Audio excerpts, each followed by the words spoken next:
Hello everyone, it's Jamie and welcome back to my channel and welcome to another cross-stitching update video. In this video I have a finish, I have some updates on the projects I had been working on, and I also have my Christmas mystery box that I ordered from the sewingshop.ca that I will be showing at the end because it's amazing. So I'm going to start off with my finish, and it's something I've been talking about wanting to finish for a while, and it is done, and that is Stardew Valley Winter, which is by Glitch Stitch AU on Etsy. And last week I got really close to finishing it and I was just like, I gotta do it. And so I just focused on this piece for a few days and I managed to get it done. And here it is. I am so happy that it is finished now. In my last video, where was I working? I had been working on this tree here, which had a ton of confetti. It was super annoying to stitch because you had to change colors all the time. Then I worked my way over through the house, got the house done pretty quickly because the house had a lot more like blocks of color. And then I did this tree here last and got it all done, and I was just super excited. It was also easy to get done because I was listening to the Fourth Wing book. I have the audio book that I was listening to, and because the new book came out in the series, like everyone was talking about it, and I was like, I need to finish this. And they are really long books. The first book is like 24 hours, and then the second book is like 28 hours, so they're long. So I just put the books on, stitched away, and managed to get this finished, and I love it. This was stitched on a 28 count fabric. It's the gridded fabric from Zweigart, and I stitched it 2/1 tent stitch. And my frame isn't here yet, which is kind of sad because I stitched the fall one and I have it framed, and I ordered the same frame in blue for this one, and it's not here. So when it's here, I will be throwing it into a frame. It will be going up somewhere, and I'm excited about that. Regarding the lines, because I talked before about getting the lines out, the lines are mostly out. When I hold it up to the light, or if you look at this top part, you can still see some of the lines, but I got impatient, and so I was just like, I'm done doing this, so I stopped. But someone left a comment that you need to keep the water hot for the whole time that it's soaking, so they mentioned like leaving a lid on your container. And then I also watched a couple videos about it, and I would take water out after like 20 minutes, heat the water back up, and then pour more hot water back in. So I was keeping the water hot for a long time, and I think I let it soak in the hot water for like an hour and a half to get to this point. And like I said, if I hold it up to the light, I can still see kind of where the lines were, but it's fine because the frame will hide most of the white anyway, so it's fine. It's done, and I'm happy that this is done because then it means I have more time to stitch on other things for the next month until Flossmas. So there was my finish on that. And then next I will show my car project, which is the 12 Movie Nights of Christmas from Atomic Tiki Pins on Etsy. And in the last week, I stitched on this in the car pickup line, and when I stitch on it in the car pickup line, I stitch on the red here. So this is where I got on the red frame. I finished this corner, so this is the top right corner, and then I started working my way down, and you can see last year I had stitched this part, so I just need to stitch this part going down like this, and then the border part of this color will be done. There's other colors that go into the border, but I just wanted to focus on this one red color so that I can stitch on the blocks as I watch the movies. So I got the red done, but then I also had watched more of the Santa Claus, and so here is the Santa Claus block. I think it's mostly done. So it says ho ho ho. There's still more backstitching that's supposed to go into the bottom of the cup to make these look, I think, like reindeer, but I haven't done that backstitching yet because I don't like backstitching that much. So I'm just gonna call it good enough for now, and then I will do the other backstitching later. So there is this, and it's being stitched on a 18 count 2/1 full cross, and it's a fabric that I dyed myself, and I love it. It's gorgeous. So there was that one, and then I will show this one next because there's one that's going to be more of an explanation because I restarted it and then I'm restarting it again possibly, so yeah, I don't know. It's stressing me out. The next one I'll show though is Santa's on His Way, which is from Charting Creations, and I really have just wanted to work on some Christmas pieces because, you know, Christmas is coming up, and here is where I got to on this chart. I decided, I'm trying to make sure it's all in frame. I decided to stitch down this side of this is the right side of the piece, I decided I wanted to stitch down to the bottom. So this is the very bottom of the chart here, and this part here is going to be trees here, and then there's going to be roofs for buildings coming up soon over here. So there's a lot of confetti going into this area. This area here doesn't have a lot of confetti because it's the snow, so there's like chunks of the colors of the snow, but then the trees are going to be a major pain, but it's fine.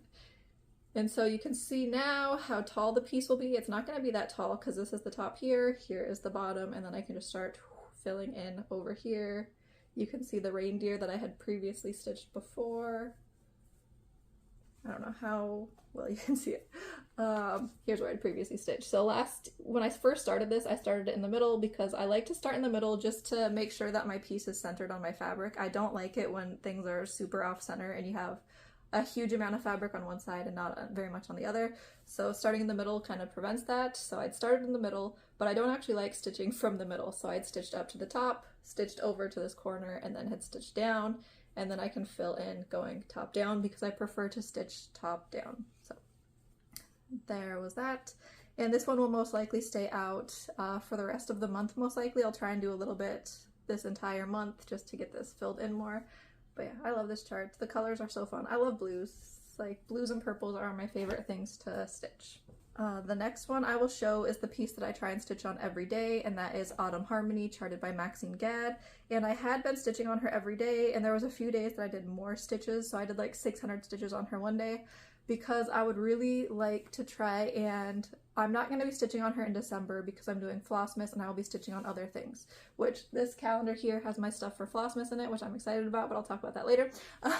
So in December I won't be stitching on her. And so I calculated that if I stitched on her in December, I should end up at 45,000 stitches total. I think right now I'm at 37,000 stitches total. And so my plan is in the month of November to try and get her to the 45,000 stitches so that I won't be behind if I don't stitch on her in December. So I have a lot more stitching to do on her. So here is Autumn Harmony. She is gorgeous. I filled in a lot of this area here. There was a lot of empty spots the last time I had showed it, and then I also did a lot more in her hair, and yeah, I love it. I think that the next time I go to stitch on her, I might move the frame a little bit so that I can have the Q-snap be like right here, and so I can stitch more down this way without running into the fabric at the back, because there's a lot of extra fabric so it sticks up high in the back. So I kind of want to move her and get her repositioned. So, oh, and also she's being stitched on 18 count, 2/1 full cross, one of my few charts that's on 18 count full cross.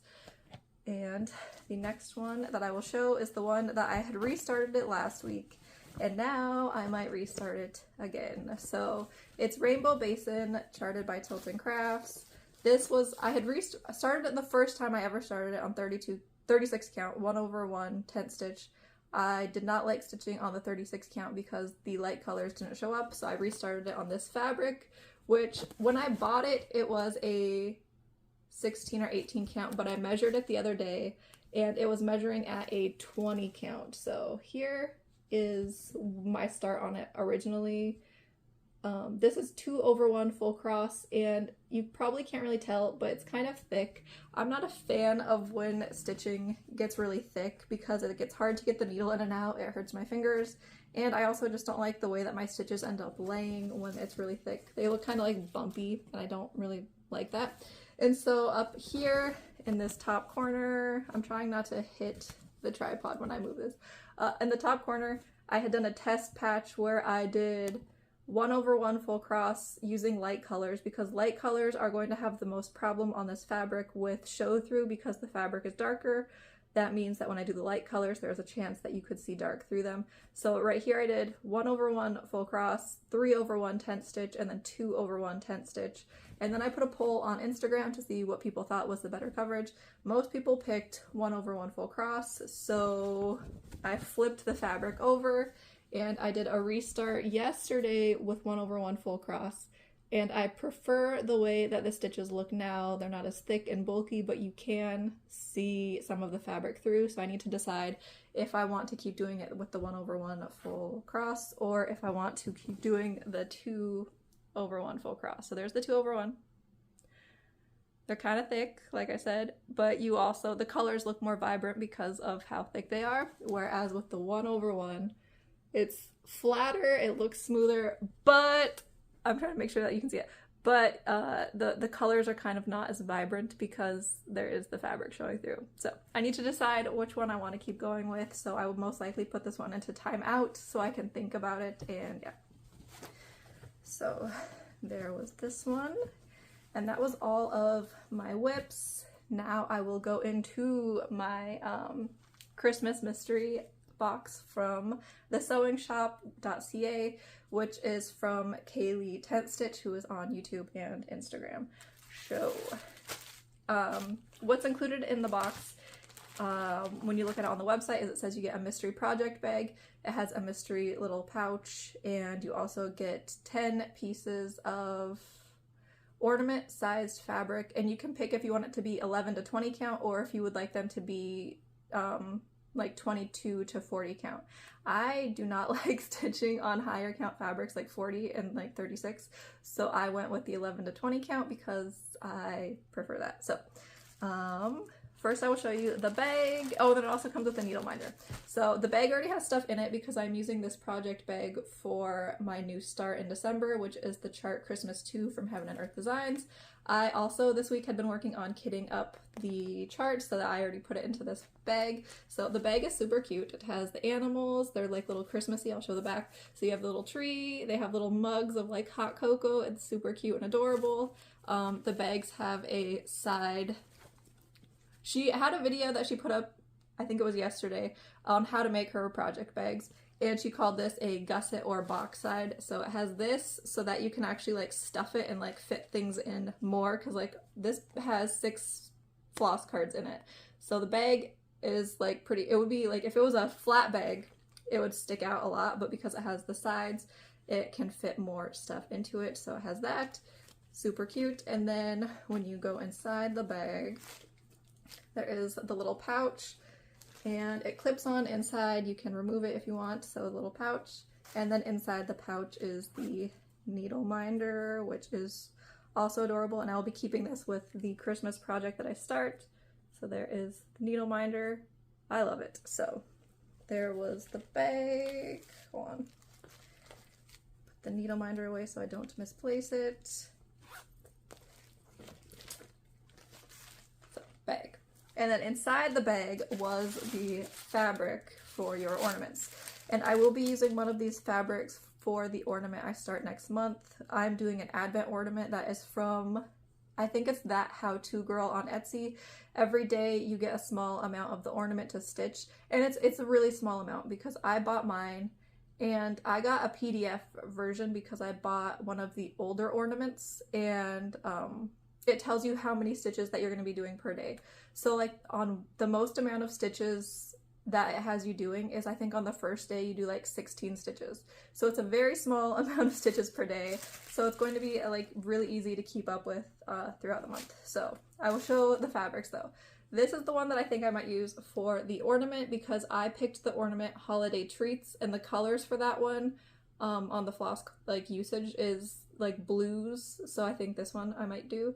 It's not really showing up accurately on camera, but it's kind of like a neon, like yellowy, greeny color. So I think I might use this one. It's super cute.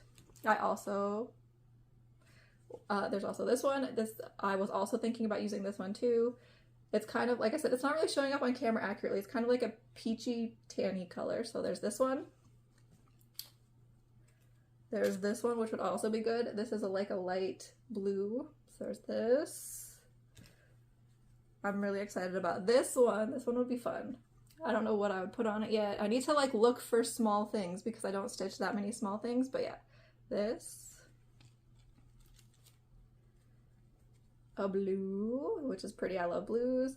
And like I said, because I picked the 11 to 20 count, these will be easy to stitch on. If this was a dark blue and it was like 36 count, my eyes would just jump out of my head and be like, no! There is a pre-gridded purpley, which I love purples. This one would be fun to do. I'm trying to think. It would be almost fun to do something like Halloween-y on this one. But I need to find, like I said, I need to go searching for ornament size things, which I would like to do more smaller things next year so I have a break from some of my larger full coverage. And then there's this one. This one would also be good for the ornament that I am doing next month because it's like a nice green. And this one, ooh. I love how bright this is. So that is what I got. I love it. So, and then this last week I worked on kitting up my Christmas chart. So I got all of my floss onto floss cards. I did 6 floss cards, and the reason why is because normally I would do floss on both sides, that's like different colors. On this one, because I'm planning on doing it on a 32 count, I wanted the floss to be cut shorter than I normally do it. So this side has the normal length that I normally cut floss, and then I have some that's cut shorter because on 32 count I will be doing 1 over 1/10 stitch, and so I want the thread to be shorter because I won't be doing loop start. So I ended up having to use twice as many floss cards because I wasn't doing different colors on each side, but it's all done. They are all cut up. They are all braided nicely. They look so beautiful when they are not being used, but once you start pulling floss out, they end up looking kind of like ratty. But yeah, so 6 cards. I love the colors that are going to be used in this chart. I don't know if you can tell, but there's so many bright colors that are going to be in this chart. It's gorgeous. I am using CXC, and it does use the new DMC colors, and they don't have the new DMC colors in CXC. So for the new DMC colors, I am using Rose to Me floss, which I found on Etsy. So I have all those. And then someone had asked, I'm going to respond to their comment after I film this video. Someone had asked where I get my floss cards. All of my floss cards that are the cardboard ones are from AliExpress because that is the only place that I have been able to find these floss cards. If I could find them somewhere else, I would get them from somewhere else. Otherwise, I do have plastic ones that I have my full set of DMC, and the plastic ones are from Amazon. And I use the plastic for my full set because plastic will last longer than these. These kind of start breaking and like bending after a while. Like Autumn Harmony, I've been stitching on her every day, and one of the floss cards for her that I use a lot is starting to get kind of ratty looking already. So yeah, but I did that. I have my fabric already in it. This is a 32 count. I might try doing a little test stitch in one of the corners of this fabric just to make sure that I like the coverage, because after having the issues with Rainbow Basin, I am like questioning, like I need to make sure that I really want to do this on the 32 count before I start. So I might do like a little test patch, kind of like how for knitting you're supposed to gauge swatch everything that you do. I don't always do that, but like you're supposed to take the needles and the yarn you want to use and like knit in the pattern to see if your work will be the right size. And for sewing, before you start a project, you're usually supposed to like make a mock-up using, you know, a fabric you don't care about. Like if you were going to make something out of like silk or wool, you're not going to cut right into the silk or wool. You're going to make a mock-up using something that's a cheaper fabric to make sure that it's right, so you're not ruining a good fabric. So yeah, I might do a little test patch just to make sure that I want to stitch with the CXC on this fabric, just to be sure. So I might be doing that in the next week, but alright. I just realized I've been rambling on though, and today I need to pick up my kids early because they have early release for conferences, so I need to be going. So that is all that I have to show for this video. In the next week I'll be working basically on most of the same things. My card project will be 12 movie nights of Christmas. I'll be working on Santa's on His Way still from Charting Creations. I will still be working on Autumn Harmony, and then I do need to work on Tarot Town 2 sometime in November because that was one of my projects that was supposed to get 2 days in November, so I will be pulling that out probably in the next week. I'm not sure if I'll be back next week because in America it is going to be Thanksgiving on Thursday, so my kids don't have school on Thursday, Friday. They also have early release. All of my kids have early release Wednesday, and my younger kids have early release for the next week because of conferences. So yeah, there's just not going to be a lot of time, which, you know, it's going to be crazy. But I'll be back hopefully in the next week or two with another update video. I hope you all have a good Thanksgiving if you are in the US, and I will see you all in a couple weeks. Bye!